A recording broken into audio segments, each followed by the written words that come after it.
İhtiyarım emas sözümün, kanar dilim seni sevginim. Düşlerimde gördüm her gece, lekin birat bakmadım qeyni. Mezburlima unut meni de, geçemedim sevgimdim seni.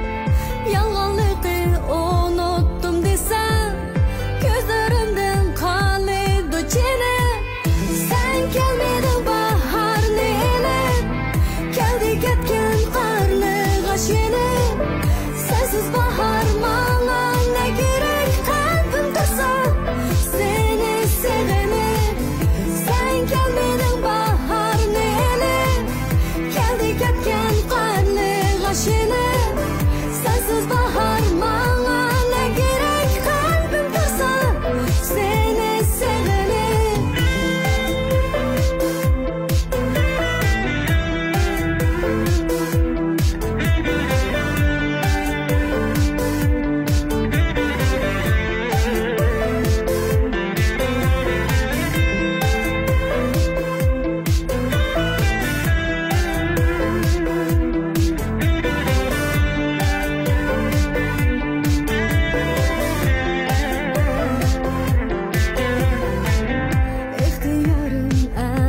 Sözümden kanar dilim seni sevginim. Düşlerimde gördüm her gece, lekin birat bakmadım qeyni. Mezburlima unut meni de, geçemedim sevgimden seni. Yalganlıkı unuttum desem, gözlerimden kalidu çene. Sen gelmedin baharni elep, geldi ketken karlı gaşene. Sensiz bahar bana ne gerek, kalbim kısa seni sevemem. Sen gelmedin baharni elep, geldi ketken karlı gaşene.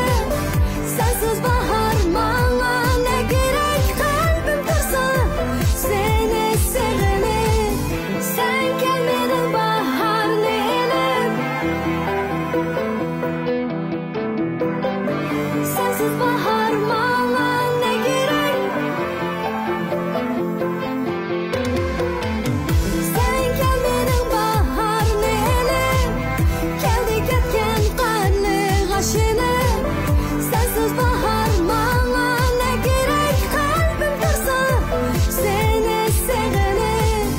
Sen gelmedin baharni elep, geldi ketken karlı gaşene. Sensiz bahar bana ne gerek, kalbim kısa seni sevemem.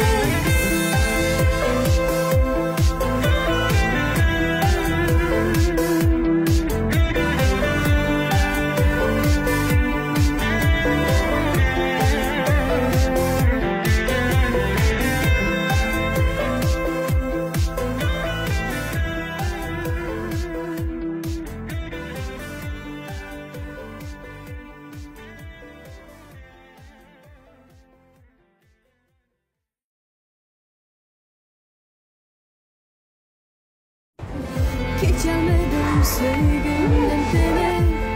Yalgan